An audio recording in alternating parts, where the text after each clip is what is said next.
Georgia State! To Georgia State! We're sitting here again talking about the same things. Well, sorry about that, everybody. There's no shortage of one thing in this great, spectacular sport as known as college football. You know what that is, Red? Is chaos. Yeah, you said it. There's something else that we see a lot of in this sport, and it so happens to coincide with the name of our fantastic show we do on here. A lot of FBS, if you know what I'm saying. A little bit. You mean a little bit of fucking bullshit? Yep. Ain't that right? Welcome back, everybody. Welcome to another grand, spectacular episode of the FBS Report. We moved the show back to Monday. We had to do it Tuesday last week because, Bill Belichick had to go out there and embarrass himself, so we had to move it, a day forward. But now, from this point onward, we should be able to do the show at our regularly scheduled time on Monday at 8 o'clock p.m. Eastern Standard Time. But it's good to see everybody in the comment section. We've got some great people in here already, some mods, some great supporters of the channel. We've already got a $20 super chat from my man, Wolverine. Tennessee shouldn't even show up this Saturday. Georgia is a way better team than Tennessee. We don't stand a chance. Georgia 77, Tennessee 10. We are going 2-10. In fact, I don't even think we ever win a game again. That may never come again. Yeah, for real. Jesus Christ, that's a hell of a fiction. Big plot twist right there. Yeah, probably the biggest plot twist of the week.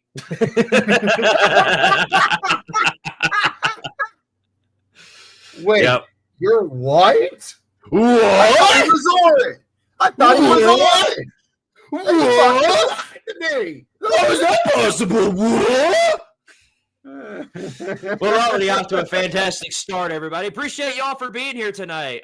We got a lot to go over. We're going to go over everything that happened over the course of week 2 because there is a lot we got to go over. I think by this, yeah. Oh, go ahead. Yeah, go ahead. Yeah, sorry, I don't mean to jump in, but I just want to give you guys a public service announcement.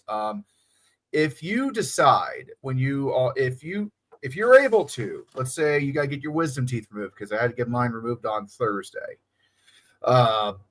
If you want to do yourself a crazy good favor, just to say you've lived a little bit in your life, get your teeth pulled while you're awake.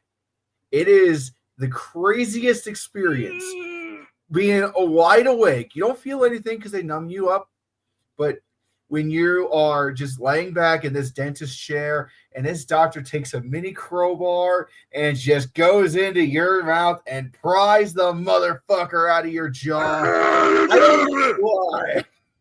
Oh, God, I don't know why. No. I don't know why. No. We're stopping I did not like the drill. I did not like the drilling part, but the crowbar and the pliers, it was kind of like, you know what?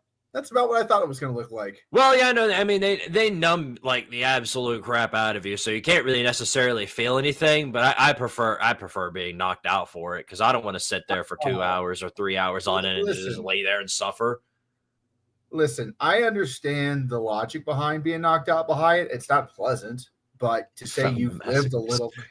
Listen, I am a cynical bastard. I find joy in the dumbest of shit.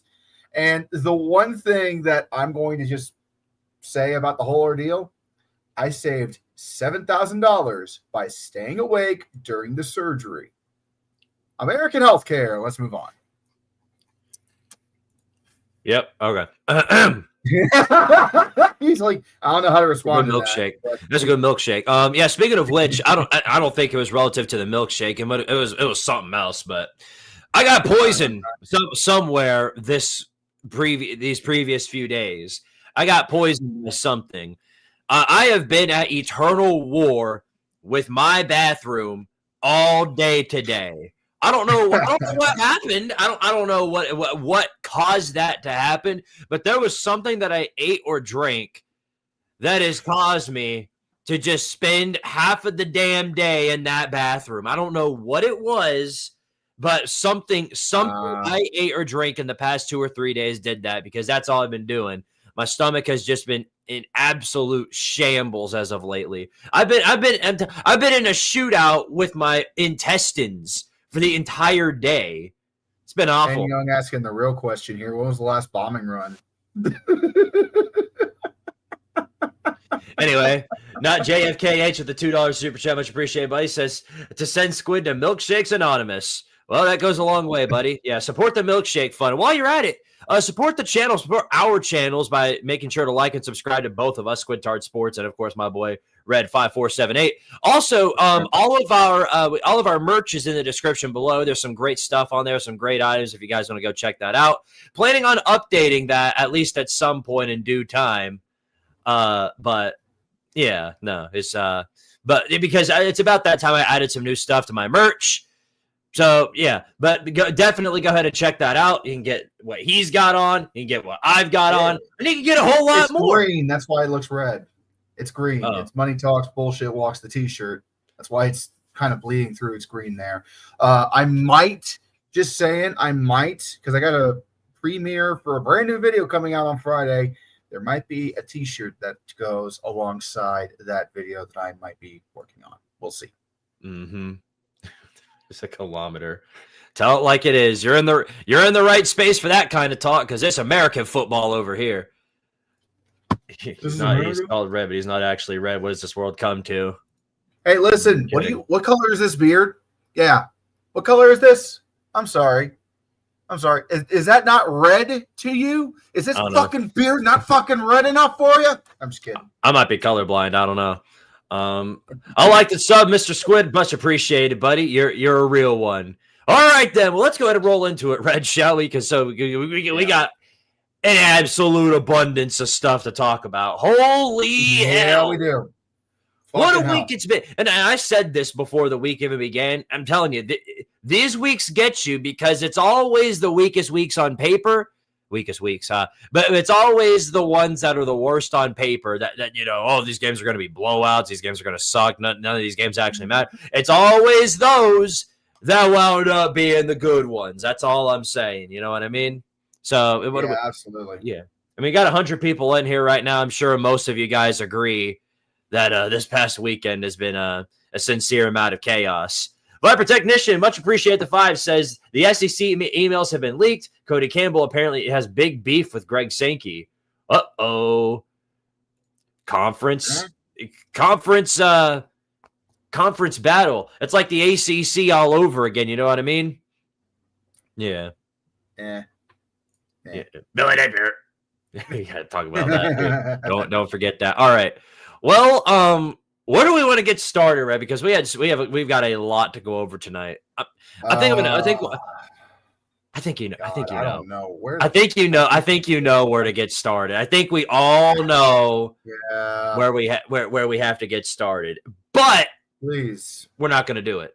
We're not going to do it just yet. There's a couple of other. We've been talking about coaches. That's as the title would suggest. We've been talking about coaches that are 100% gone after the results of week 2. And there are plenty of candidates for that. I'm telling you what. And I'm going to go ahead and start out with this one right here. Look, and here's the thing, okay? We all sort of knew that this was going to happen. Nobody really expected this game to go in their favor, like at all in any sort of capacity. But what the hell happened? Look at this. Yeah. This is brutal. How is this even allowed on TV?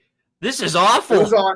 What's worse is it was on CBS, nationally aired. It was a nationally aired execution for the Oregon Ducks on the Oklahoma State Cowboys.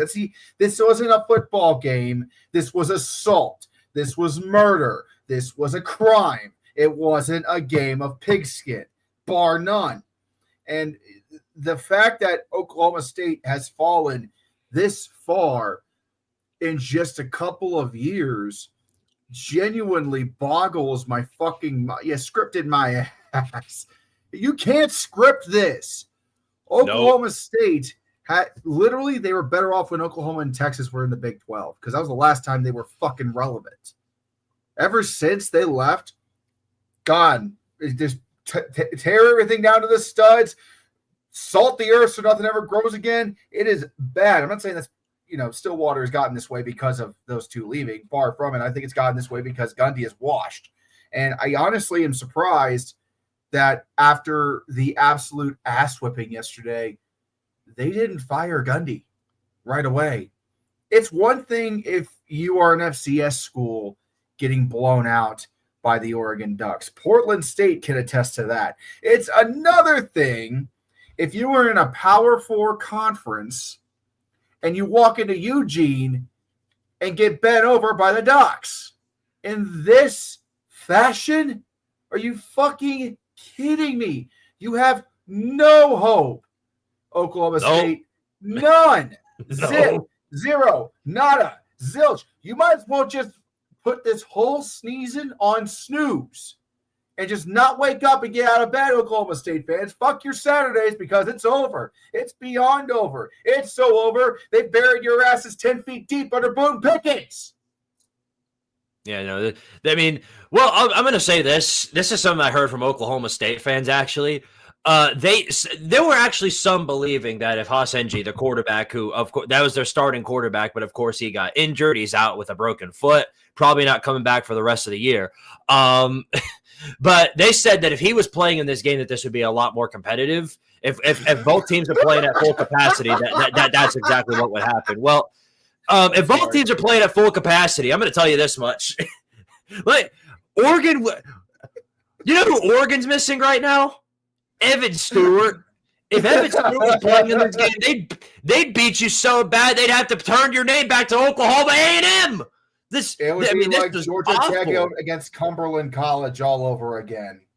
Yeah, I mean, this is a type of loss. This is the type of loss that puts your program like ages back. Like it's bad enough to that point to where they are so far behind everybody else in terms of being competitive. The only thing they have to really battle for at this point is just to face off against UCF for the battle of the worst team in the Power 4. Hell, might be battling for the worst team in the FBS at this rate. Well, maybe not the Power 4. Wake Forest has a claim to that title. Dude, I don't even think Wake Forest will get beat this bad. I mean, this is like, getting 69 put up on you and losing by 66. It doesn't matter who you are. That's absolutely terrible. I mean, this is the same Oregon team that struggled last year against Idaho. So, to get beat that bad, I mean, that Oregon is a good team. Don't get me wrong; they're a really, really good team. They're going to probably finish out the season, going to the playoffs. But this is absolutely inexcusable. An inexcusable job by the coaching staff, the entire team. Nobody wanted to be there. They quit after the first quarter. It was an absolutely horrendous performance, and I think at this point it's safe to say that the team has sort of quit on Mike Gundy, and he's pretty much a dead man walking at this point. It won't be much longer before he's sent to the get out sound effect. Two things. Number one, comparing Cowboys to the Vandals is an insult to the Vandals. So put a little respect on Idaho's name. They performed 10 times better than the Cowboys and should not be compared in any way, shape, and form to Oklahoma State. That's the first thing. Second thing, I completely agree with you. Mike Gundy is absolutely a dead man walking. The problem is he's got the lifer political influence right now. If it was any other coach, if it was Billy Napier, Florida losing this bad to USF, yeah, he'd be out the fucking door yesterday. But this is Gundy we're talking about. He not only played for Oklahoma State, he's been a coach for Oklahoma State for the better part of 2 decades. Unfortunately, because of that, he's kind of earned his own get out of here my way thing. He'll be gone after this year, but he's going to finish out the season. And unfortunately, it's going to be a season from hell. No, I'm not making another soap opera about this fucking team or any other team this year. Florida State ended it. I'm not making another. Don't ask. Yeah, right. We got a doubleheader here for Super Chats. Bates 2002 with the 20 says, thoughts on head coach Fran Brown making his team run sprints after barely beating UConn.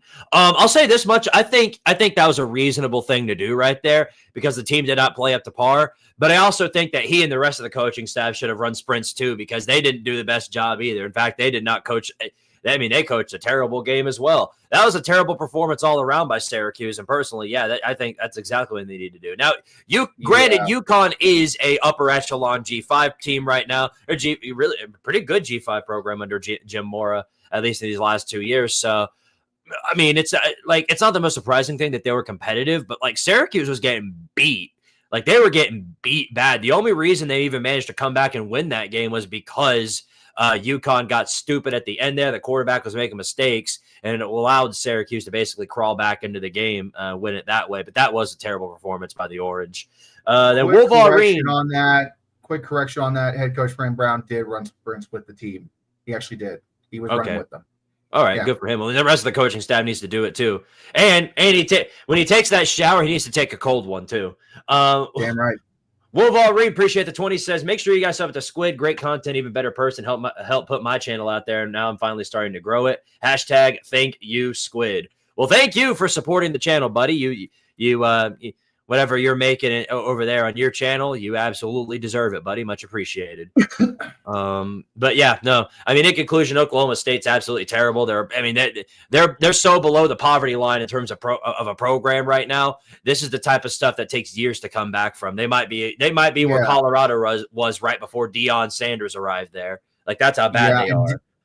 And Deion's not going to be coming to save Oklahoma State. No legend. You're not going to see Barry Sanders coming over to Oklahoma State to save their asses and coach them back to prominence. This is, even in the era of NIL, this is the kind of bullshit that takes years off of a program, and they're just going to have to grin and bear it. I feel bad for the Poke fans. I don't feel bad for the Pokes. Mm-hmm. No kidding. All right, well, we just might as well just go ahead and get this one out of the way. Mm-hmm. This is the other coach I think is gone now. This is another coach who I think is a dead man walking. And it's a real big shame because he's been a staple of this channel for as long as I can remember. My boy from the Sun Belt, Billy Napier. Mr. Billy Napier went out there and at home got beat by the South Florida Bulls. And Florida is safe to say, at the bare minimum, this team is now the fourth best team in the state of Florida. The fourth best team. Florida State's going to beat him. Miami's going to beat him, and South Florida already did it. Yeah, Florida's at bare minimum the fourth best team in the state of Florida. And, I mean, this is just an awful performance all around. The offense was completely missing from action. They thought DJ Lagway was going to be their savior, but he wasn't. He's the furthest thing away from it. Dude was making mistakes, terrible moves out there on the field. The play calling was absolutely pathetic up front. The defense was giving up plays where they didn't need them to. I mean, South Florida just basically pushed them around on the line of scrimmage for the entire game. And then, of course, they go down the field at the very end there. The Florida defense basically gives up, and they kick the game-winning field goal, and they go into Florida and beat Florida. I mean, so at this point, you know, if South Florida, listen, South Florida is definitely a good team this year. They're right now, they're the clear front runner for the college football playoffs in terms of the G5. Easy.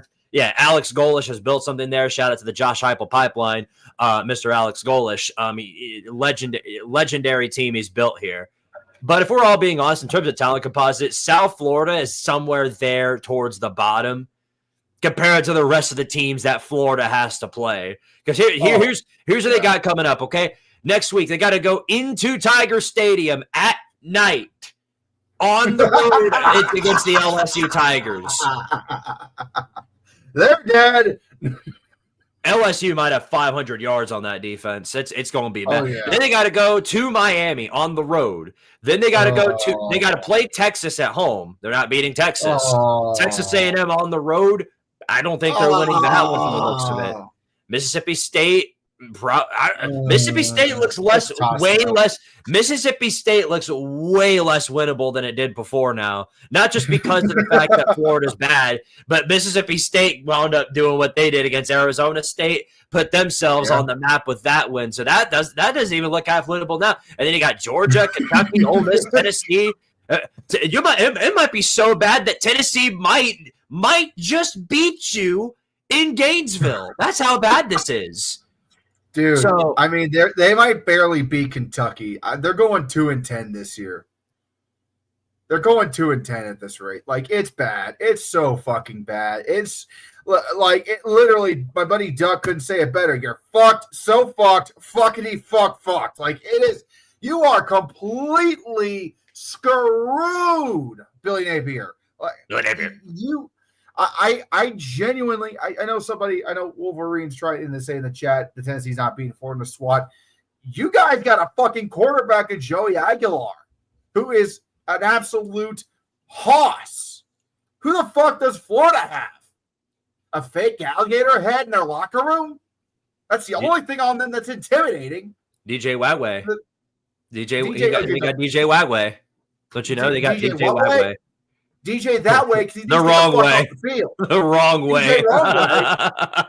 DJ U-turn, get the fuck out of here. DJ U-turn. Yeah, he comes running out of the tunnel and immediately turns around and goes the fuck home because he is trash.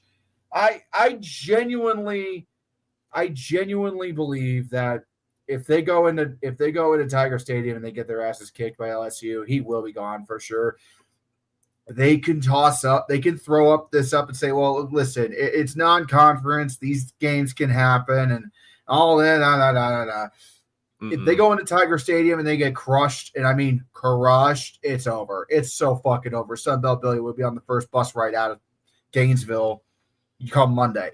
Like he might not even make it to the airport keeping his job. They'll fire him in the fucking end zone in Tiger Stadium. Yeah, I don't see how he makes it. I mean, you're talking about one of the hardest schedules in college football. You got to play like pretty much more than half of the teams you play are in the top 15 right now, and they got to play all of them. I mean, I don't see them not being competitive, but like, do you see them winning any of those games? It looks a whole lot less likely now. I'm gonna think of. I just thought about this for a moment. What if they're waiting to see if they make another midseason comeback like they did last year, and they just go on a fucking run? Like, okay, it's going to take us a couple of weeks to get the ball rolling, but once it's rolling, we know how good the Gators can be, right? When in reality, they just need to cut the fucking cord and just cut their losses and admit defeat. They have one of the toughest schedules in the nation. Their team is not built to survive it. Therefore, cut the shit and get the fuck out. Find the players that are going to stick around and let everybody else walk onto the transfer portal and just start from scratch. Well, I don't know what else you can do if you're Florida at this point besides just tear it all down and start over after a game like this.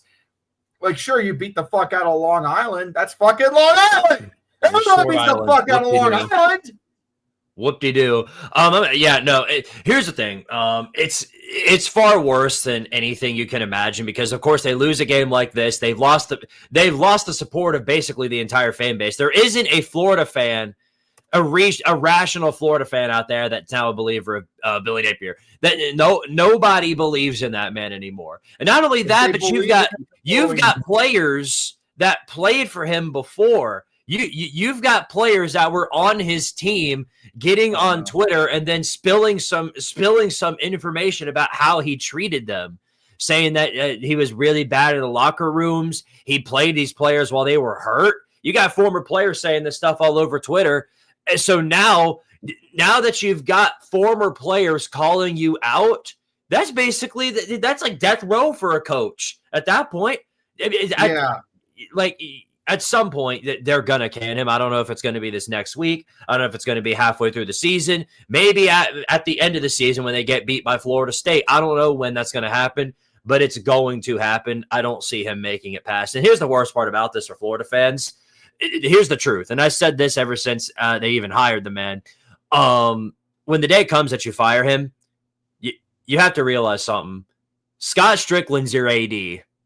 And until you get rid of him too, and fire him, it's just going to be the same thing on repeat. Because do you really, if you're a Florida fan, do you really, really trust Scott Strickland with the hire? I mean, do you? Do you trust him? No, of course you don't. And I heard people say that they should bring back Dan Mullen, and I don't think that's true either. Dan Mullen couldn't recruit. And here's the thing: Billy can recruit. He's got that over Mullen, that's for sure. He can recruit. He's recruiting on the same level as every other elite program in the SEC.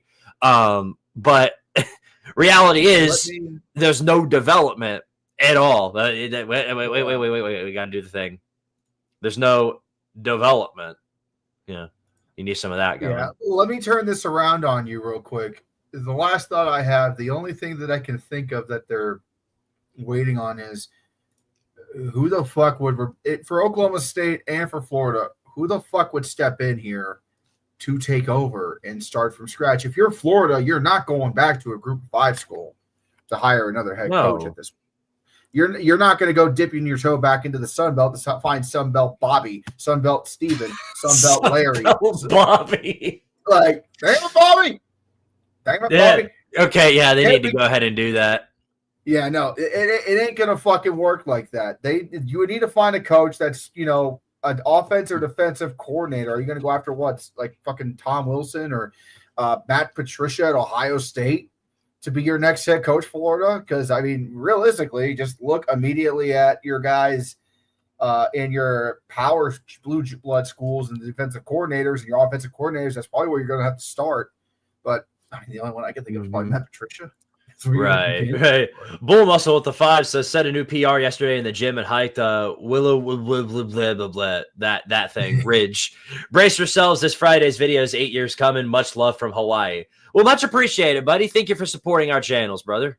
Yes, sir. And he's talking about my upcoming video on Friday, 8:00 Eastern time. Be ready to go. Texas A&M gonna get the fuck up. Oh boy, 8-4 Academy, baby. But yeah, anyway, to wrap this thing up, no matter how good DJ 20 below the speed limit is, it was never going to save Billy. It just never was. There's so many things wrong with Florida right now, not just as a team, but as a program, that at this point, you're going to have to probably do what Tennessee and some of these other schools have done in the past, and you're just going to have to rebuild from scratch. That's the only way you get back to where you once were, or even get back to being as competitive with some of these other schools. Because until that happens, it's just going to be this on repeat. Continuous mediocre seasons with bad, unexplainable losses. Because at this point, it looks like that most of the team has already given up on Billy. So I agree. I mean, when you lose the confidence of your players in the locker room, just get the fuck out. You're only going to hurt more people than you're going to help at that point. I mean, it's beyond over. The fact that we're still in the encore of the show being over is kind of baffling to me. Like the singers have tried to leave the stage 5 times now, and they're not being told they can leave. Like, what are we doing here? Hi, Mia. Yeah. Fire Billy Napier and then hire Billy Napier. Fire Billy Napier, but hire Nilly Bapier. Scott Strickland TM moment right there. That's quite literally Scott Strickland. Yeah, right there. That's exactly what he did. Exactly what he would do.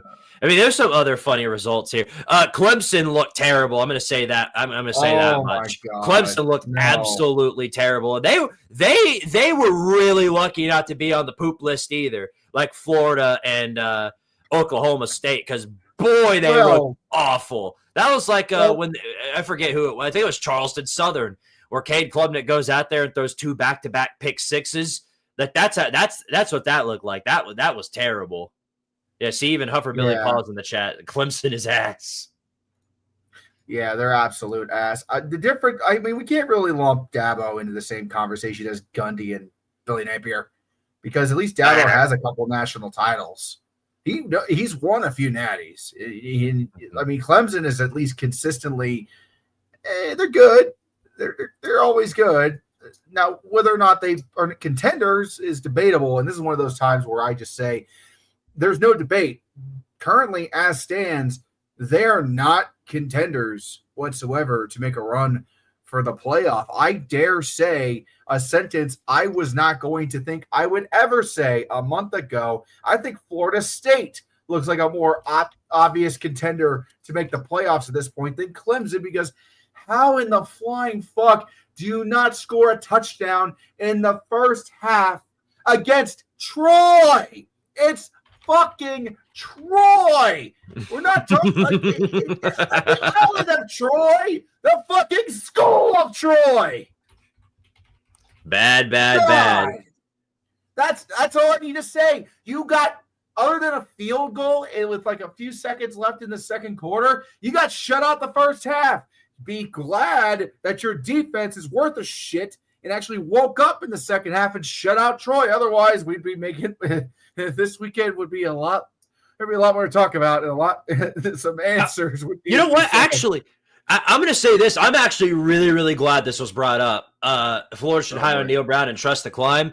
I know a program that honestly probably should be trusting the climb right now. Let's go down here and see him, shall we? Looky here. Our good buddies from the country roads, West Virginia. Oh, boy. I'm still banned from their state. Yeah, Rich Rod, buddy, what happened? I know it's Parker Navarro. Yeah. I know Timothy Chalamet has told you all about how great that guy is, but what is that?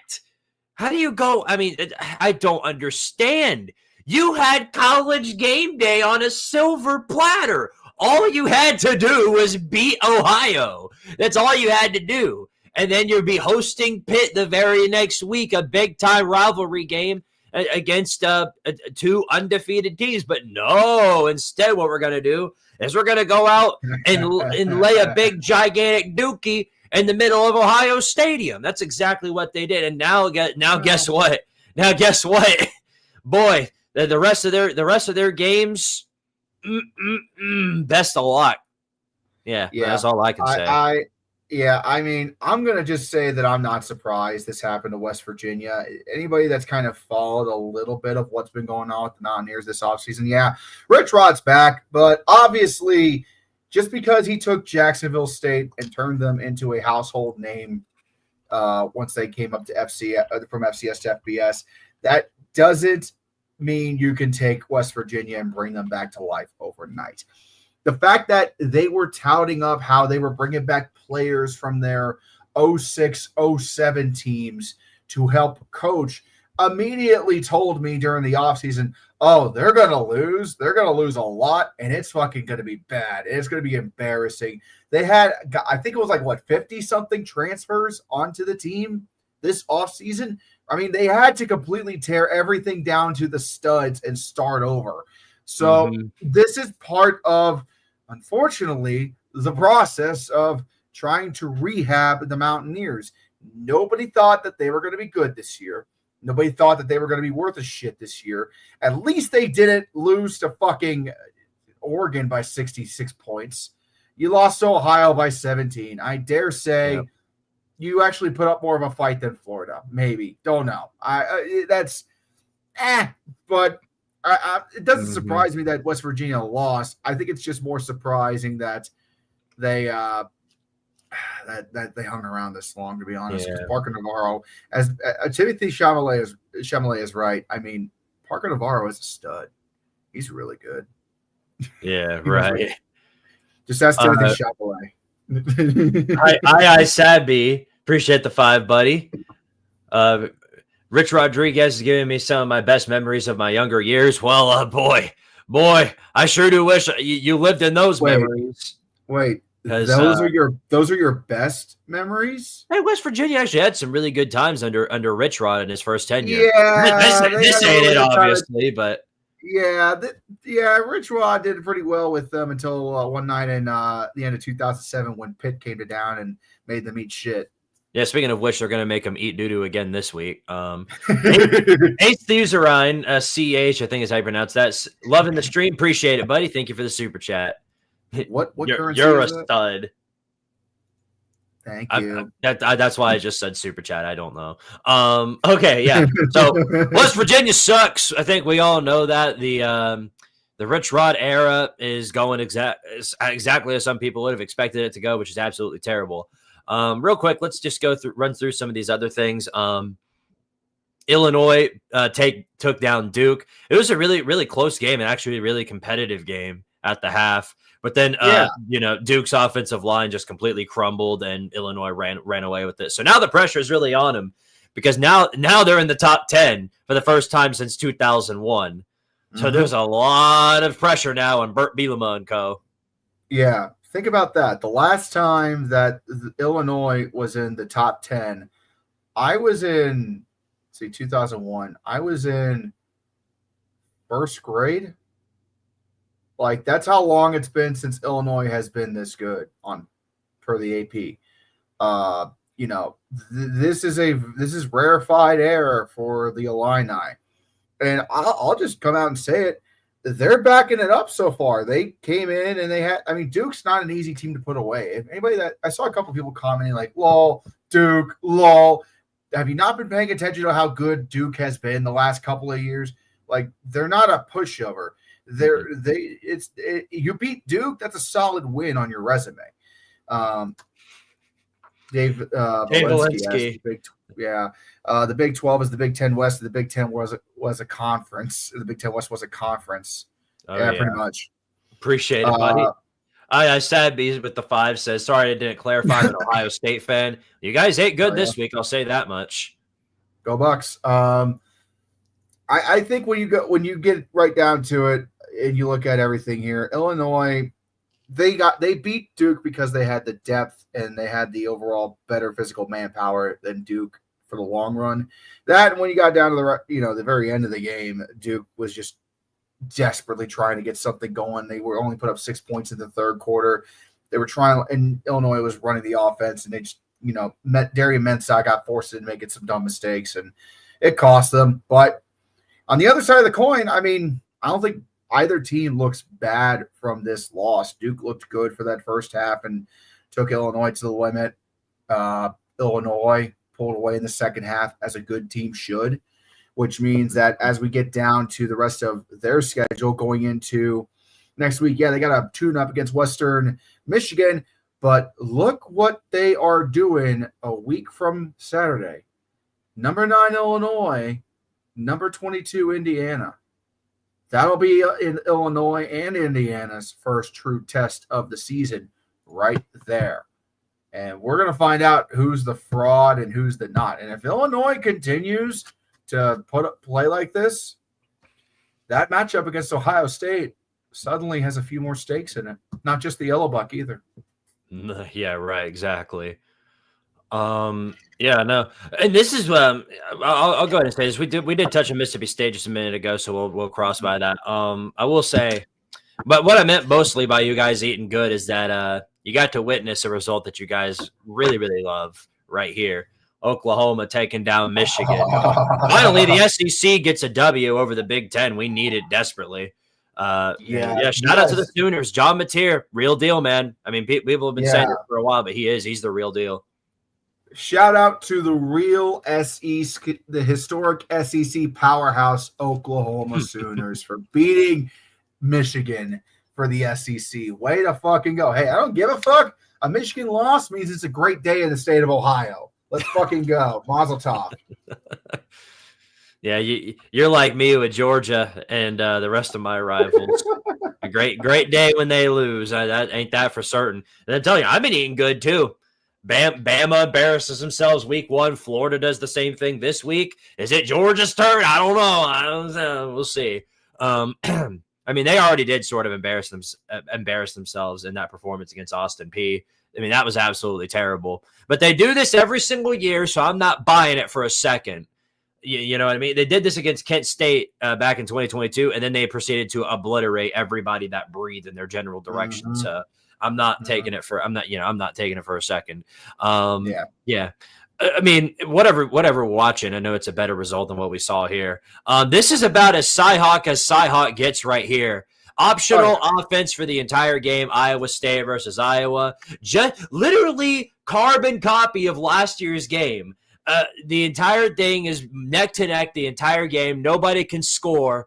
And it's up to the savior of Iowa State, Mr. Kyle Conradi, to kick a super-duper long field goal at the very end of the game to give Iowa State the win. And for the second year in a row, guess what?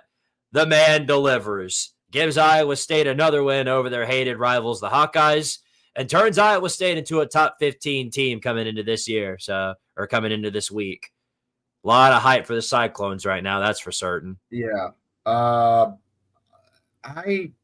genuinely, let's flip the coin here and talk about the Hawkeyes for a second, because I mean, the Cyclones clearly are the superior team in the state of Iowa. Imagine saying that 20 years ago. They're clearly in the driver's seat, I think, to win the Big 12 championship, considering how well they've played so far this season.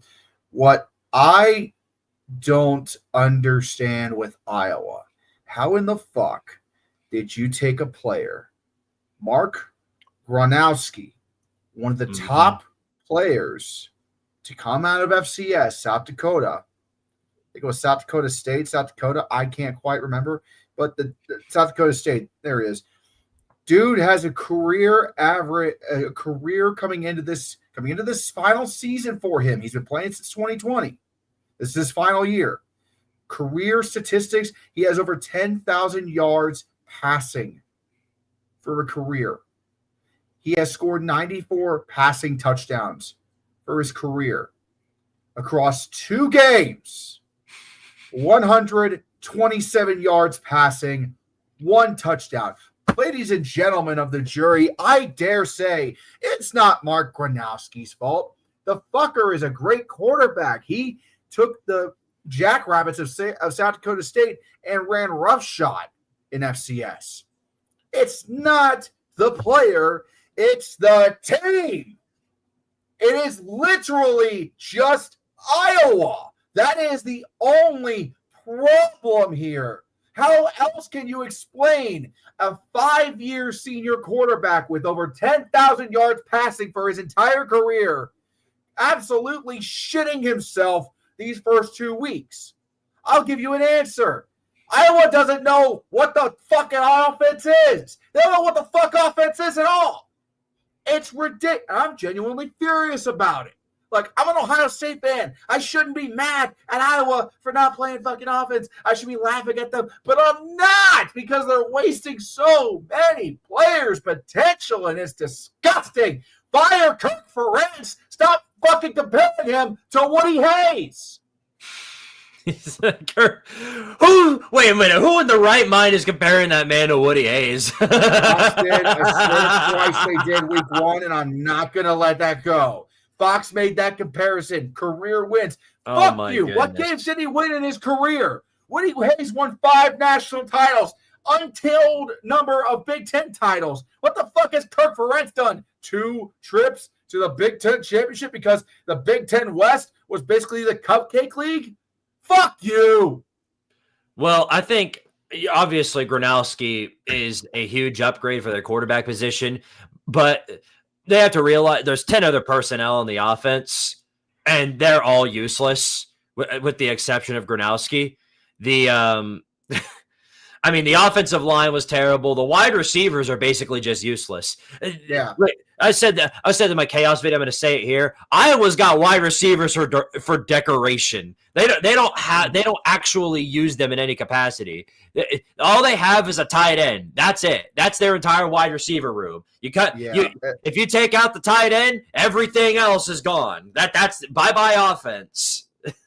Iowa's only touchdown was because Gronowski ran the ball in himself. That's Iowa's only touchdown in this game, because Gronowski ran it in himself. That was the only direct offensive points they got. It's genuinely shameful.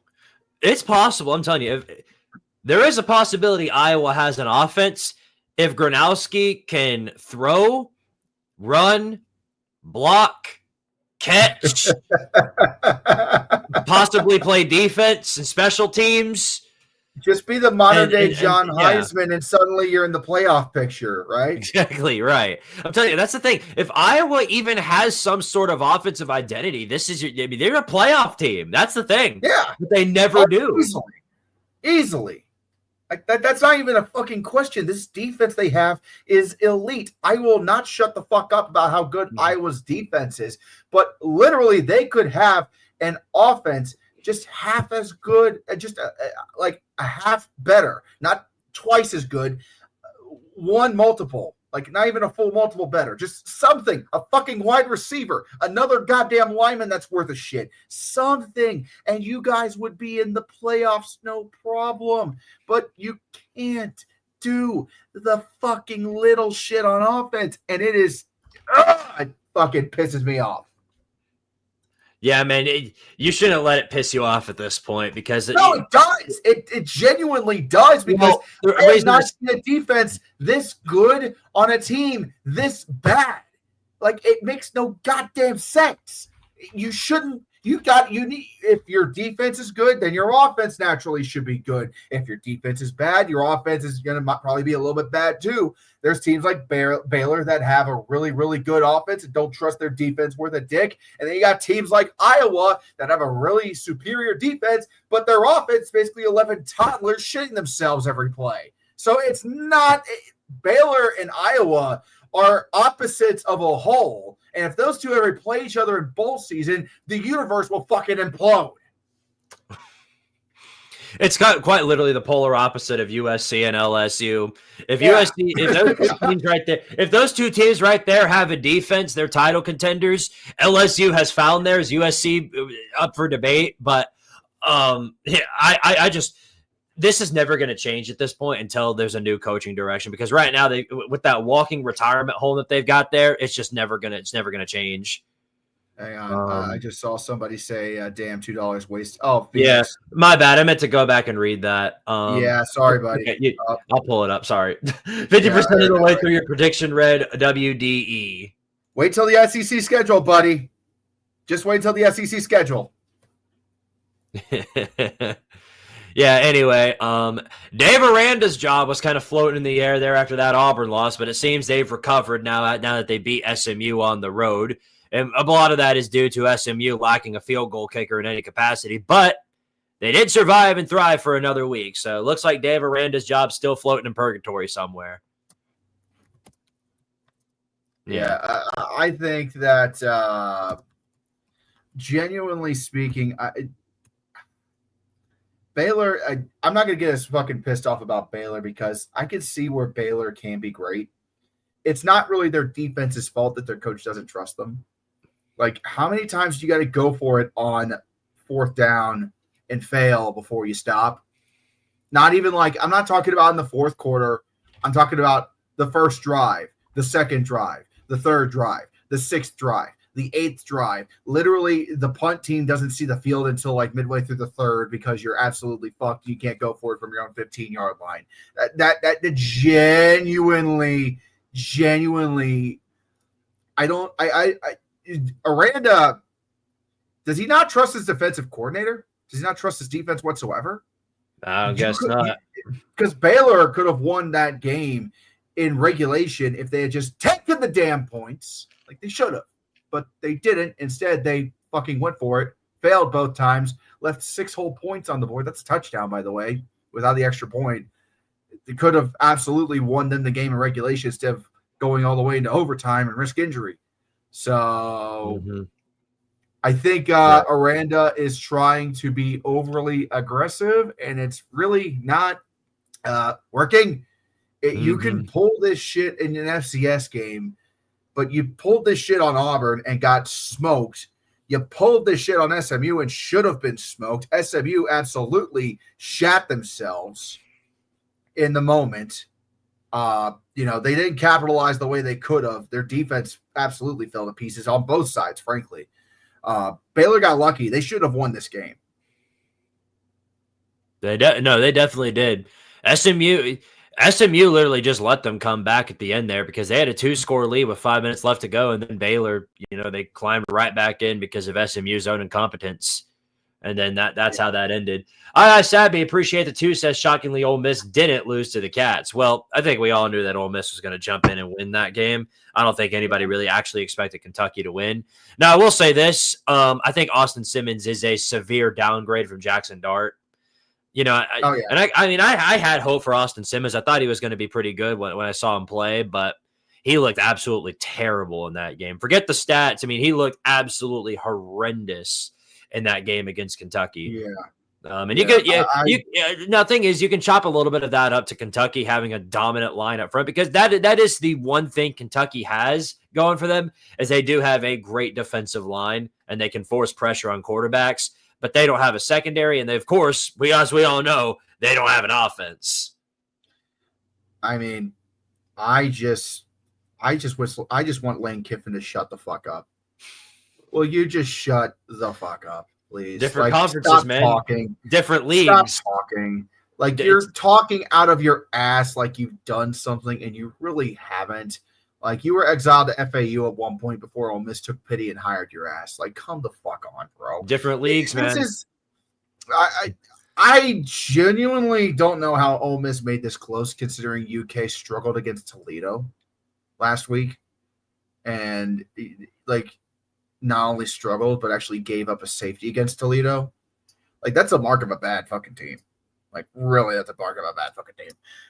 If you're giving up a safety in the first half, that's bad. In the Rebs,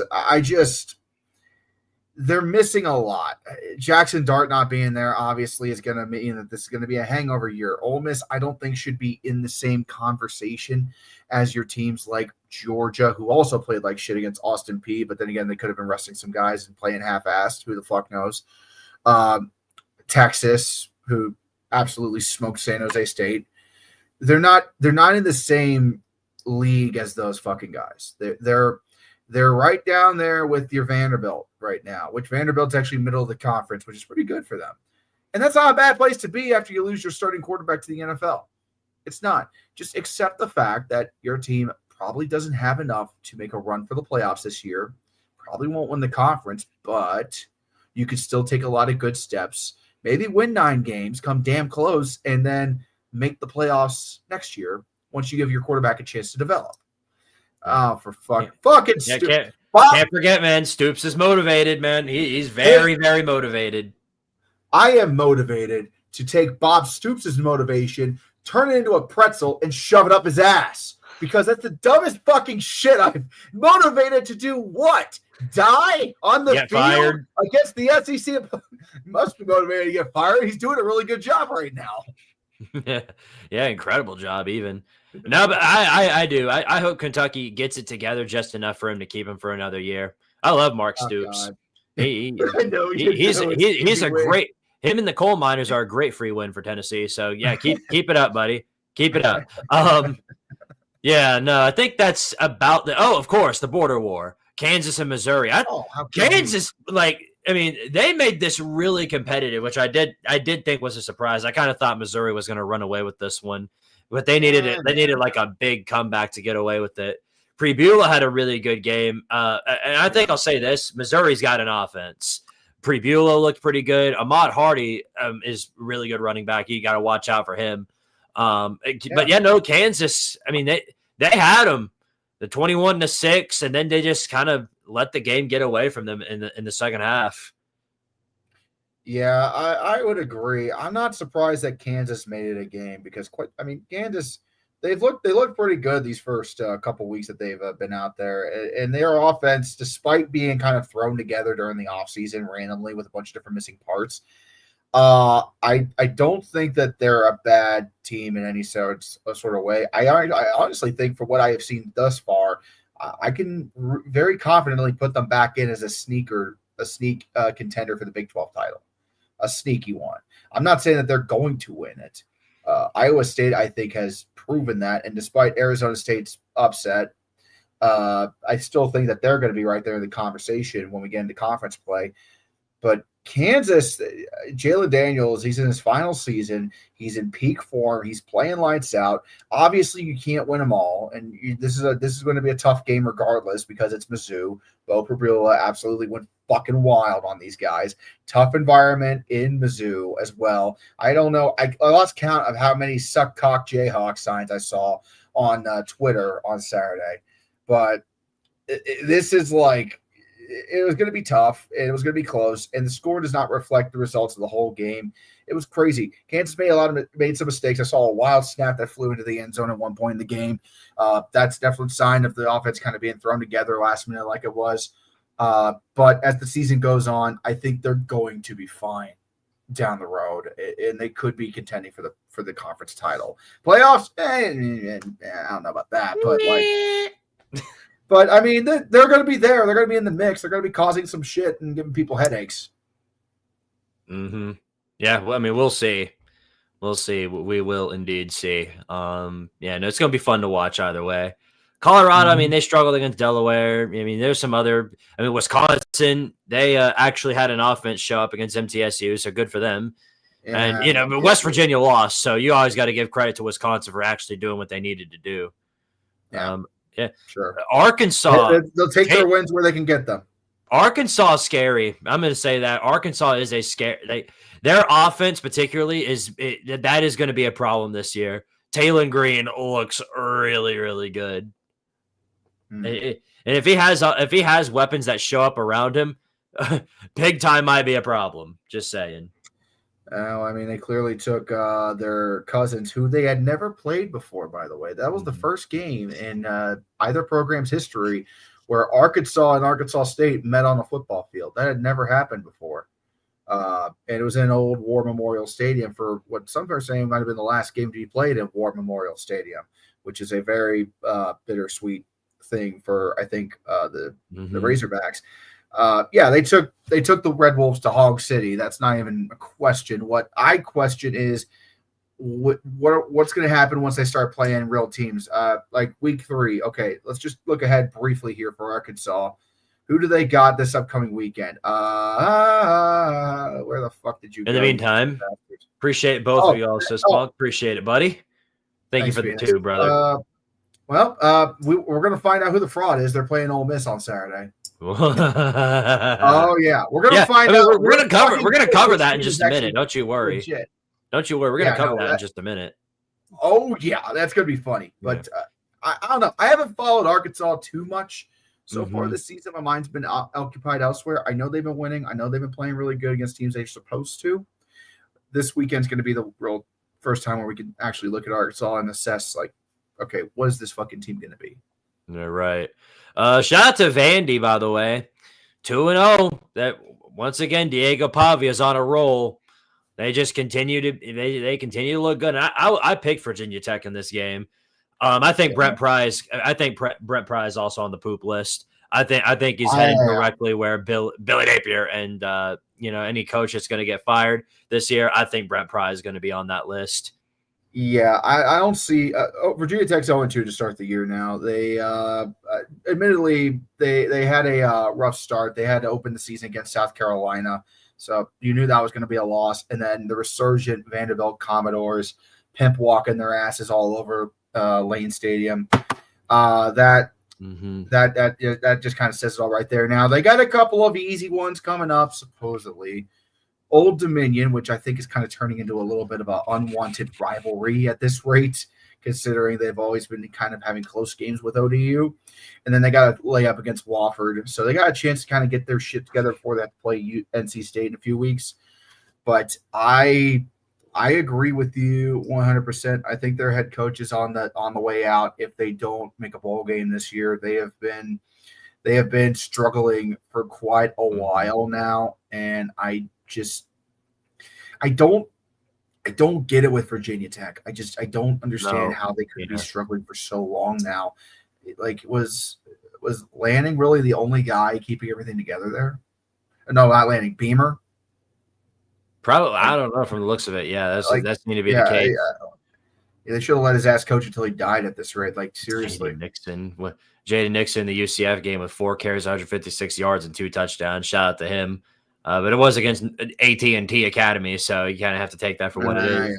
You want to talk about somebody who's dead in the water. Chris Kleeman went out there and got beat by Army. And now, normally that doesn't sound all that bad. You get beat by a service academy, so what? But first of all, of course, it's Army. You know, they're a league below the Big 12, and the Army team that beat them lost to Tarleton the week before. Yeah, so Kansas State is in all kinds of hell right now. Avery Johnson is just having a bad time. He's got no personnel around him. The defense is getting beat up front. They're just looking progressively worse each and every week. The coaching is just miserable up front. I don't understand how they messed this up so bad. I don't get it. But now they're 1-2. A loss to Army that's a bad loss. Yeah, I kind of see what's going on here. Avery Johnson's just been exposed. Everybody hypes up Avery Johnson like he's going to be the next big thing during the offseason. And granted, we have 7 months to talk about college football without there being college football played. Mm-hmm. So don't forget that in the back of your head as you hear these pundits talk about after everything is over this offseason. Right. What I genuinely what surprises me the most, honestly, it's not the fact that Avery Johnson is struggling. It's how he's struggling, where he's struggling. The deal with Avery Johnson is this.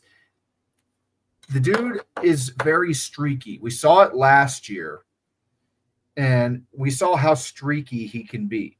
He gets into these spells where he's doing really, really good, and he's a world beater, lighting up everybody like it's the 4th of fucking July, and then crash landing. Does this mean that he needs to move to a different school and get in the portal, which I don't know if he can. He's a junior, so he's got another year of eligibility if he wants. He ain't going to get drafted by anybody with this performance right now. Could he go and ply his trade somewhere else? I think that's likely at this point. But you're already starting to talk about next season with Kansas State, and it's they haven't even gotten to they're 0-1 in the Big 12 right now, and that's not impossible to come back from, but it feels pretty impossible considering how they have done to this point in the season, which is they lost to Iowa State in Ireland. Okay, not an easy team to beat, a very forgiving loss. You nearly blow it to North Dakota at home. Okay. Now we're starting to scratch our heads. Now you lose to Army, a team that lost to Tarleton State the week prior, is in full-on rebuild mode after having a legendary season last year. Mm-hmm. And now you got, of all the fucking teams coming up on your schedule, Arizona next week. If you struggle against Arizona, oh, God, wait until you play Baylor or TCU, or Kansas. It's going to be a rough ride. Very rough. So, yeah. And the last thing we'll do before we get to week 3, real quick, got to put this up back on the screen again.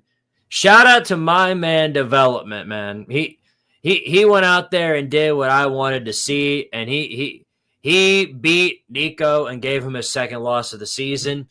Mr. 0-2 over there at UCLA. I hope he's enjoying that. You that just little had pay. to get that one in on Nico. We're not going to go a show without you talking about Nico losing a fucking football game. Yeah, that's what happens. That's what happens when you leave us high and dry. You know, when you try and con us out of money for your own personal gain, and then you run away during the middle of the season. That's kind of what happens. And, I'm not going to sit here and laugh at his own failures, but I am going to say, all I'm going to say is that I don't necessarily feel bad. I don't feel bad for the fucker either. I feel more bad for UCLA for letting his ass show up there. What the hell were they thinking, letting this prima donna walk into their team and show up and play football for them? What it's proving to me is 2 things. One, UCLA is trash. We all fucking knew that coming into the season. UCLA has enough problems as it is, independent of the drama smoke show that is Nico Iamaleava. It's not even fucking not related at all. And this bullshit, it's the best trade in college football history. It's the only trade in college football history, and it's the best trade in college football history for your beloved Tennessee Volunteers, because how the fuck you guys have got lucky as shit with Joey Aguilar. I told you guys were in good hands with Joey Aguilar. I told you this before the season started. He's proven my ass right. Yeah, this is funny. How much money did he actually get? If we're being honest, he got negative $1,200,000. That is what he got. No, because he was making $2 million at Tennessee per year to play quarterback. he goes to UCLA because nobody else would take him, and they're paying him only $800,000 per year. What? That's it? Yeah, that's it. That's all they're paying him, $800,000 a year. So yeah, he lost he lost a net worth of $1,200,000 a year. Yeah, and he's never going to see that much money again in his life because great negative amount. Yeah, like Nico is going to be the cautionary tale to all these guys that are wanting to ply their trade in NIL and taking a look at their options. Don't be like Nico. Don't listen to a fucking agent or your father, of all people. Not saying that all dads are bad, but like, don't listen to people that don't know what the hell you're doing when you're seeking out advice on how to manage your college career. It's not easy to wade yourself into the NIL market and see where the grass is greener on the other side. But rule 0 of any sort of NIL transfer is don't burn the bridge with your old school. Don't fucking do it. This is not the NFL. You're not an employee. It's personal when you pull that shit. I'm sorry. Like, it's a different level. He tried to do NFL tactics when, you know, he's still in college, and now he's not even going to get a chance, I think, to do that shit in the NFL. We'll see you in Canada, Nico. Yeah, I would talk about it further, but we're sort of running low on time, so we got to go ahead Yeah, I know. You would talk about it for hours and hours and hours. Good. Mm-hmm. I know. Yeah, no, I know. Oh no, absolutely. I have all the reason to. NC State and Wake Forest, they play. This is actually 2 undefeated teams playing on September 11th, Thursday. Oh shit! I forgot Wake Forest is undefeated. Well, that's not going to last long. Both teams are. That's crazy, stunning. I know. Even I know that's going to be a fun game to watch. Inconceivable. Really. No, we got some pretty good games to start out with. Did we ever write down what games we want to cover for to start? Or do we just? I did. I was gonna write down a list, but again, then don't worry about it. Let's just get the best ones out of the way first, or like the most, like, you know, the ones we want to talk about, and then we'll, if we have time, we'll let the chat. We'll let them talk. That's a good idea. Let's do that. All right. Clemson. First, I want to cover this one. Clemson versus Georgia Tech. Both teams are Clemson, yeah. Georgia Tech right now, and the matchup predictor is actually favored. Now Clemson's of course coming in as a 9.5-point favorite, but they got to go into Bobby Dodd against a Georgia Tech team that's fresh off of beating Colorado and then a dominant performance over Gardner Webb.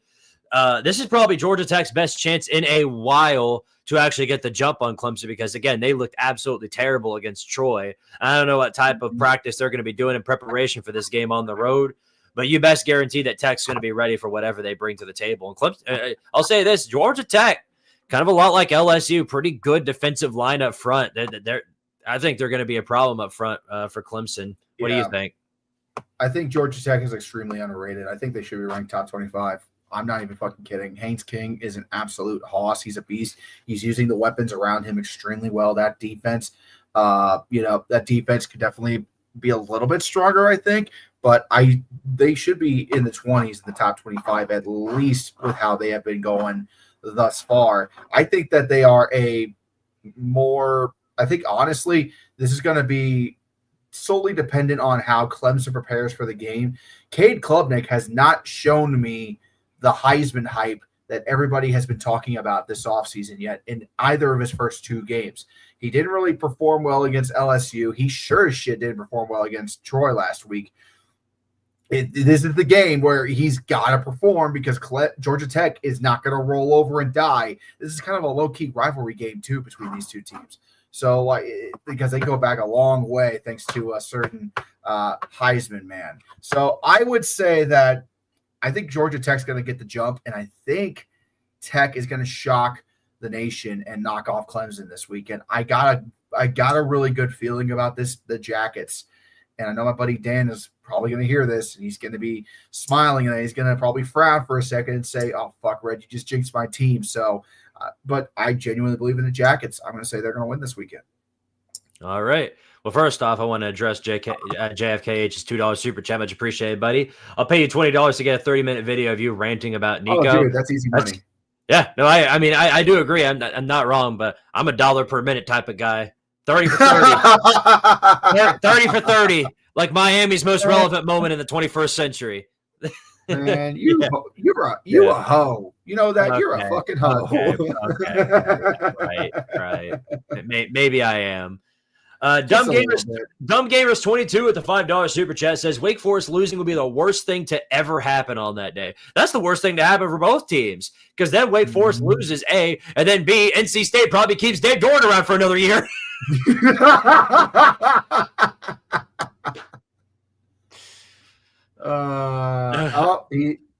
JFKH. That JFKH, appreciate the 20. Let me click on it, dadgummit. I was excited. All right. I'll take you up on that, man. Tomorrow, I can't promise it tonight, but tomorrow, if I've got the time after chaos or somewhere. Oh, there you go. Okay, then yeah, I'll do it. 30 minutes. You're a man of your word. There's your $1 per minute. Right. Get to work, Squid. $1 per minute. All right, then. I can't do it tonight, but at some point in due time, that's what I'll do. That's exactly what I'll do. I'll spend 30 minutes just going off on Nico and everything he did. I might make a video about it too. I might make a video. That's what I'll probably end up doing. So appreciate it, JFKH, man. You're the GOAT. You're the GOAT. It'll be the easiest goddamn video you make in your life. Mm-hmm. Oh yeah. Oh yeah. All right then. Well, let's see. All right, I guess we'll cover this one. Now, I think we all know who we're going to pick here. Despite the fact Bama looks way worse off than they did before, they're still 20.5-point favorites. Wisconsin is still terrible. I'm taking Alabama without a doubt in my mind. I don't even care about the rest of whatever happens. Wisconsin? Are you sure you want to do this weekend? You know you can call in sick and just say we left the team at home, right? Different leagues. Now, the last time Alabama was playing a team that was obviously inferior, they lost and they got beat bad.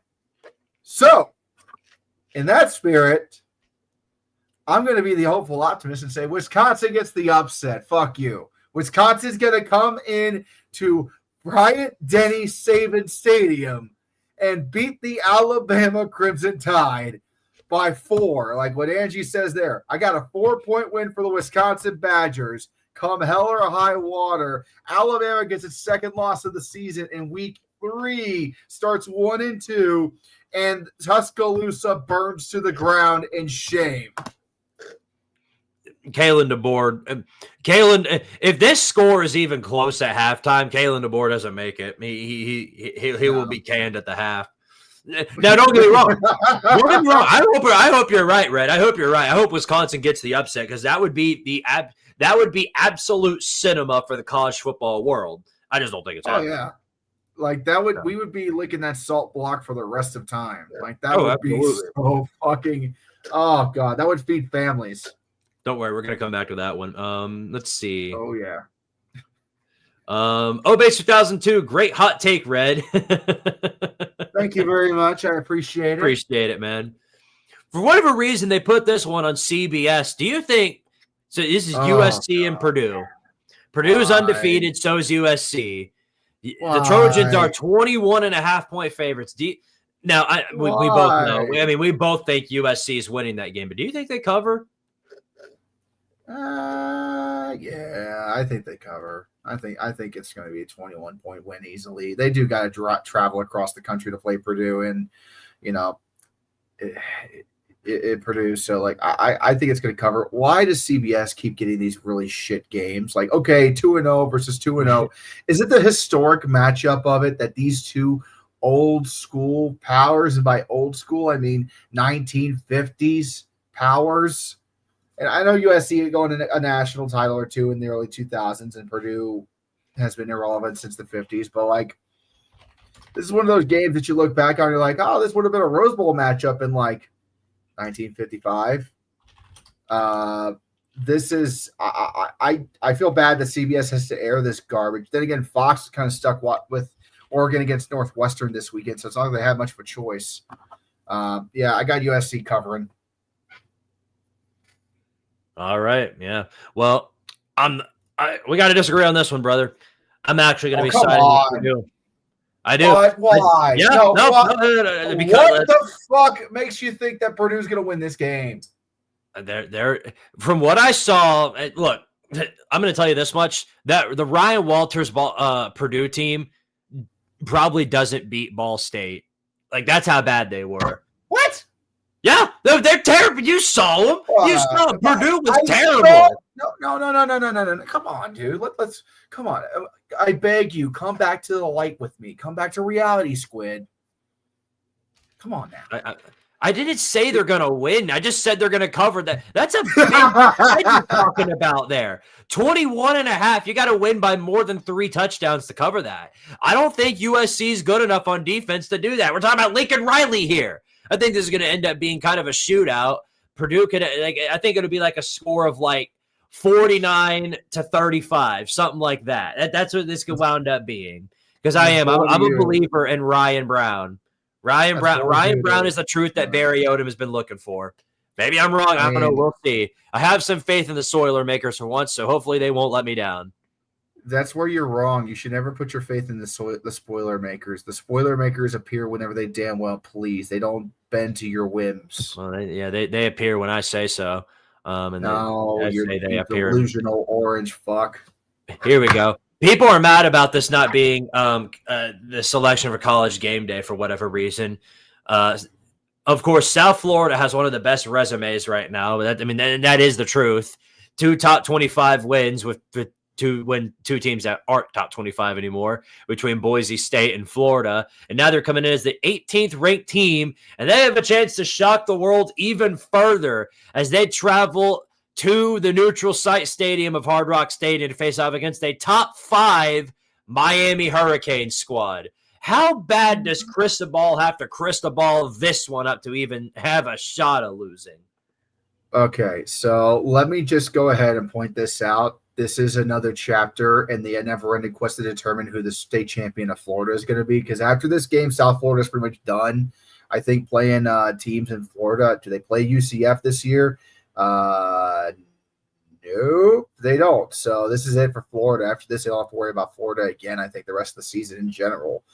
Miami has them, and then they have Florida State and Florida this season to play still. So this will be Miami's first real test. We already know what South Florida can do.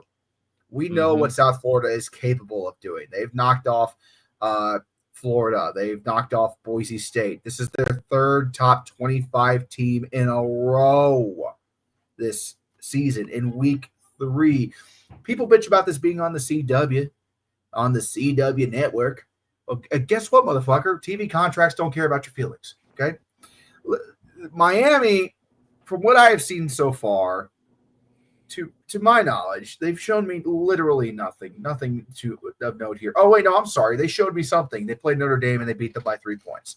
And they looked pretty good in that win. They looked really, really solid playing Notre Dame. So I think we can all agree that Miami is at least a more legit. I know I misspoke. I forgot about the goddamn Notre Dame game. Fucking forgive me. I am drunk. All right? Now, sort of. Look. Yeah, let's not forget Miami almost choked that game. Listen, I have had a long fucking weekend. I had 2 teeth ripped out of my skull. Okay, and I've been working on a video literally from dawn to dusk. Shut the. Think that's bad. Think that's bad. Imagine one of the best games of the season being put on the CW network. Shut the fuck well, up. looky there, huh? One of the best games of the week, and it's on the freaking CW network. We get to watch the ump cam in a total of 7 pixels again. Are you guys ready for that? Yeah, the ump cam in an astounding 360p. It's looking like a friggin' PowerPoint presentation. Whoop-de-doo. You know what, man? Give CW credit for trying. I feel for those bastards. They're trying to get their feet in the door here and be an alternative to the other networks. I feel for them. Getting back on topic here, Bazinga. I'll sum it up like this. Miami's got a pretty rough slate coming up here. South Florida, and then Miami. Okay? That's pretty rough. It would not surprise me if they somewhat overlook the Bulls, despite them beating Florida. This could be for the state championship of all of Florida, because I think USF's going to win this game. I think we're going to have full-blown chaos, because I think October Miami is going to arrive in September. You think what? I think October, November, Miami is going to arrive early. They normally blow it in October or November, and I think they're going to arrive. So what do you think? Do they think like they're going to actually lose this game or what? I think they got a chance to lose this game. I mean, South Florida ain't going to be afraid of them. Like, well, that's obvious. Yeah. They've beaten 2 power teams already, Boise State and Florida. Like, I genuinely think South Florida has a good chance. And if Miami gets off to a slow start, well, we saw what happened when they played Florida. When people get off to a slow start against the Bulls, they come a running, and they run fast, and they run hard, and the horns are sharp. So I got the Bulls. I'm going to say, fuck it, the Bulls. I'm going full chaos this weekend. Fuck you. Hey, man, I hope you're right. I've got Miami winning this game, but I don't think they cover that spread. That's a long 18.5-point spread. I think it'll be way closer than that. Yeah, I think South Florida's going to put up a fight. Game. Yeah, it's gonna be a one-score game. Byron Brown's going to keep a minute, man. He's good. He's really, really good. And I mean, this is the thing about South Florida is that's their real final test for the rest of their conference. Like they have their conference schedule afterwards. They should win the rest of their games. They got South Carolina State next week. They could take next week fucking off for all I care. They just got to beat Miami. That's all they're looking at right now. Okay, real quick. So, there's some other games I wanted to do, but we are running a little short on time. So I'd rather just go ahead and get to the main event here. Why don't we? Well, first off, how bad do you think you're going to beat Ohio? I'm going to say by a minimum of 21 because Ohio is a very solid MAC team overall. They're not a pushover in any sort of the way. They're a contender, I think, for the MAC title for sure. So I'm going to say we win by 3 touchdowns at minimum. All right. Well, there you go. What about okay, then. Let's talk about what about your Tennessee Volunteers, buddy? Well, here we are once again, ladies and gentlemen. This is the day I dread in the season. This is it. I mean, I'm sure you know it all too well. This is a day I absolutely dread. Having to go blow for blow against my arch freaking nemesis. Look, and we can talk all day about how much you guys hate Florida or Alabama or anybody like that, and I hate them, but I loathe this absolute Mickey Mouse ass school right here. I loathe them with every fiber bone in my body. The freaking Georgia Bulldogs, man. Their fans are obnoxious. They're the worst fans in sports, even worse than the Dallas Cowboys. They're the absolute most parasitical fan base in the entire universe. And every year, right after I lose to these people again, they come running back to my comment section to let me know about it. There's no fan base that rags on me more than Georgia. No fan base. Not one. Not even close. It's not even a competition. And that's exactly why I hate these people so much. The freaking Disney World, Mickey Mouse-ass Georgia Bulldogs. I want to beat them so bad. You have no idea how bad I want to finally get one over these assholes. I mean, I cannot stand the Georgia Bulldogs. And the spread is going down super fast. Game day's coming to Knoxville. Originally, the spread was 8.5. Overnight, it went down by 5. It's now 3.5 in favor of Georgia. I mean, this spread has gone down drastically just over the course of one day. So I don't know what Vegas is seeing. I don't know what it is. But I mean, there's going to be some problems for Tennessee in this game. I legitimately do think that some people say that they were hiding their offense in the Austin Peay game. And I think that's BS, obviously. And that's FBS, I would go as far to say. I don't think they were hiding their offense. Yeah, exactly. I don't think they were hiding their offense. But however, I do think that their offense is going to come out with the spark up their butts going into this game against Tennessee. It's a road matchup. Georgia's they're trying to prove something. Their fans are all over the internet talking about, they're doubting us again. We're going 7-5, and the whole ordeal. They sound exactly like that. Yeah. So here we are now. This is probably Tennessee's best shot to beat Georgia, as long as I can remember. You've got them at home. They're coming off a lackluster win. This is probably the worst Georgia's offense has looked under Kirby since the Fromm days, and maybe even beyond that. And I think a lot of people are doubting the Dogs, but they were doubting them in the Ole Miss game as well. The spread is going down. Tennessee's got the home field advantage. They got the potential. They have an offense again. Oh man. Here's the thing that's so concerning for me is that they are out now 2 of their starting corners. The Jermod McCoy and Ricky Gibson are both going to be out for this game. So it's literally all going to come down to Gunnar Stockton's ability to throw downfield and actually sling the football. Do you trust them to do that? That's the big question. I do, but I don't think it's enough. I've been doubting my team, but I can't do it. I can't. I had to swallow my pride last year because we were going on the road into Athens. You won't hear me do it this time. Fellas, I'm picking Tennessee to shock the world this year. We're going to beat Mickey Mouse for the first time in 8 years. Please do not let me down this time.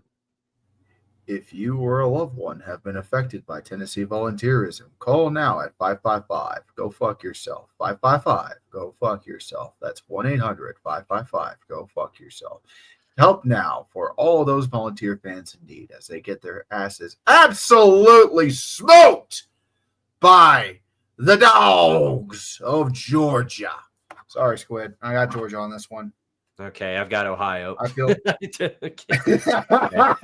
I'm sorry. I'm not just saying that to troll you, buddy. I think, I give Joey Aguilar a ton of praise and a ton of credit because I love that quarterback, man. He's awesome. I think he's a great quarterback for you guys.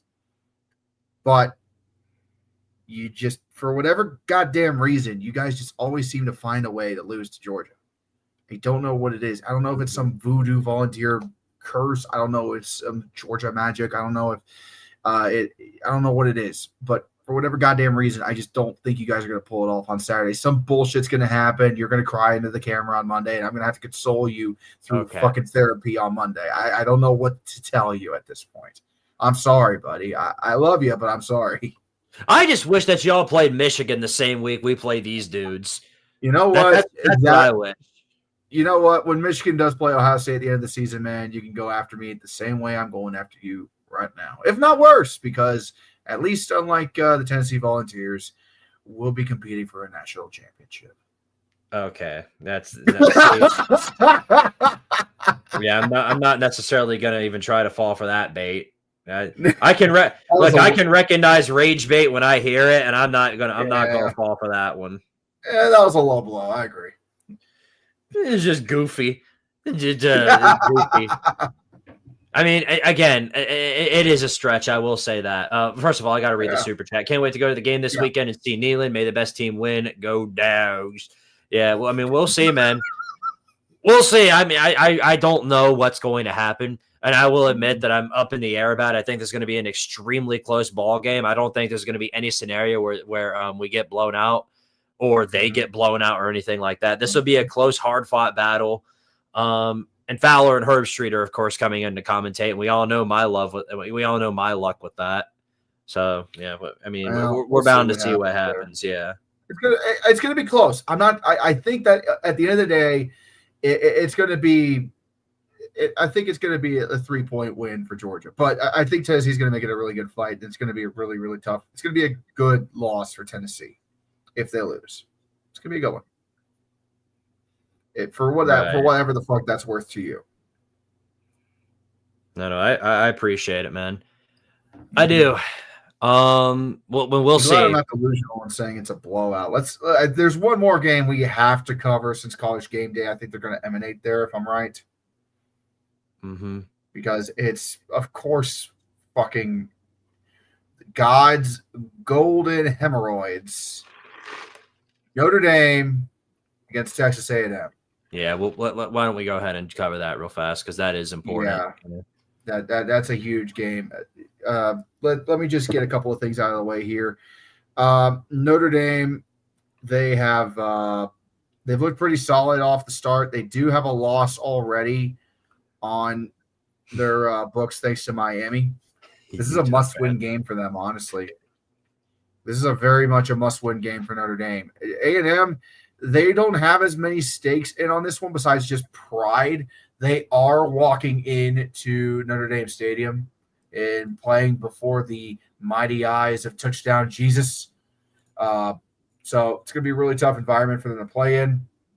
I genuinely don't know which way this is going to go, but based on what I saw against Miami, and based on what I've seen in the highlights with Texas A&M, I'm actually going to go with the Aggies on this one because they seem like they got it a little bit more together right now than Notre Dame does. Notre Dame's, they've relied they've not been running the ball very well.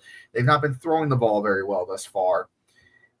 This is kind of like one of those, like, you're going to see what each team is really made of here. And from what I could tell from the outset, everyone seems to be liking the Irish, but I don't know, dude. Something about these Aggies, something about Notre Dame not being able to run that ball, play that well against Miami. It just kind of tells me that could be a rough fight for them. Mm-hmm. Which, if they lose another game, I think they're done, honestly.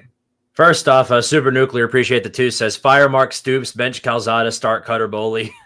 Yeah, Kentucky fans down all kinds of horrendous right now. Can't really blame them. But yeah, no, I mean, I'm also pretty high on A&M this year. I kind of make the joke every single season that Miami and A&M are always overranked, like 2 teams that you can count on to be overranked and overrated in the preseason. But right now, both of them are living up to expectations, and Texas A&M has a chance to further fortify that by beating Notre Dame on the road. This is going to be a tough competition, I think, because Notre Dame is a good team, and they've got a pretty good defense to go around with that. And right now, my only concern for A&M would be trying to stop the run, trying to stop Jeremiah Love. And A&M is really, I mean, they're built up front pretty well. So this is a tough one for me to say, Red, but I'm going to agree with you. I know Goob is sitting here like I'll never believe there's no way, but I believe. I think Texas 8-4 does get the jump in on the Fighting Irish, and I think A&M advances to 3-0. We shall see. I guess we're gonna find out on Saturday. We will. Anything else you want to cover real quick? Well, first off, first of all, get off the stream here. One last thing. Go Lobos. I'll be go Lobos, baby. Yeah. I mean, there's some other there are a couple of other games that we like. Maybe I mean, there's some entertaining matchups. Arkansas will miss. That's going to be a fun one. Virginia Tech always struggles against Old Dominion for whatever reason. They better beat them this time. Yeah, I mean, Florida, LSU, this would be worth covering had Florida not gotten beaten by South Florida. But now I think LSU is just going to run away with it. And I think everybody else can agree with me on that. They're coming in at 9.5-point favorites. I think they'll easily cover. I just can't believe in Florida anymore. That's just how it has to be. If you believe in Florida, you're a damn fool or you're hopelessly lost. Keep an eye on this one at 10:30. I might have to stay up really late because Texas State against Arizona State. That's going to be a ball game, I think. That could actually be a really good game. Yeah. And then Boston College, I swear. I know you guys just lost to Michigan State. Don't you dare go out there and give Stanford a win. Don't you dare let that happen. They're just counting down the days until Andrew Luck. There's no way I could even think about letting that happen. Yeah, no. All right, man. Well, I guess that's going to wrap it up here for tonight's show. I gotta go get beaten Uno again. So yeah, real quick, I'm just gonna give my buddy Illogical Canadian a quick shout out here in the chat. He's another YouTube friend of mine. I want you guys, when you're leaving this stream, I want you to go rate his fucking show. He's currently doing a live stream for Monday Night Football on his YouTube channel. So please go and raid his stream and tell him that Red and Squid sent you and have a little fun with the fucker. He could use a little bit. It's apparently the Bears and the Vikings are having themselves a kind of a shitty game at the moment. So go raid Illogical Canadian for me if you don't mind. Appreciate you guys. Yeah, tell it like it is, man. Go support everybody you can. That's the way it is. We're all a pretty tight-knit community over here. I appreciate all of you guys for sticking around to watch the stuff that we do over here. You're all great people. I mean, I've said that multiple times, and I genuinely mean it. You're all great people. It's always fun talking to y'all, being able to talk to Red on here every single Monday about college football. We've got a lot to go. We're going to have a lot to cover next week, I'm sure, and hopefully I won't come in half drunk as long as my Vols actually fulfill my hopes and dreams and actually take down Mickey Mouse. I'm telling you, man, Yeah, I cannot. That's the one 100 out of 100 times. If you ask me who I want to beat the most, and it's those freaking dogs. I want to beat them so bad so that they can finally shut up.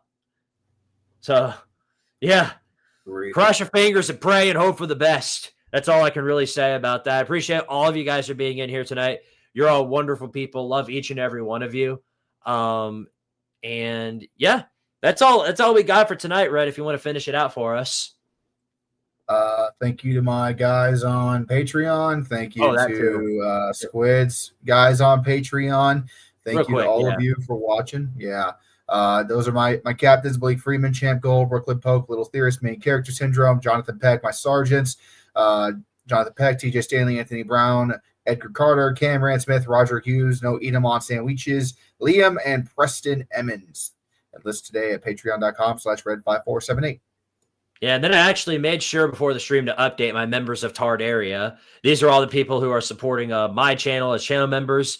I'm not going to read off the entire list because there's just so many to go through, and we're out of time as it is. But I appreciate all of you for supporting the channel. You're all great people, and if you're on that list, know that you are greatly loved and supported here on Squidtard Sports and pretty much everywhere else in the college football world. All right, guys. Well, thank you all again for watching. Love each and every one of y'all. We'll see y'all next Monday at the same time as usual, 8 o'clock p.m. Eastern Standard Time. And as always, of course, power to Tards area. And check y'all in next week. I still don't have a catchphrase. Still working on it. Yeah, we'll figure that out later.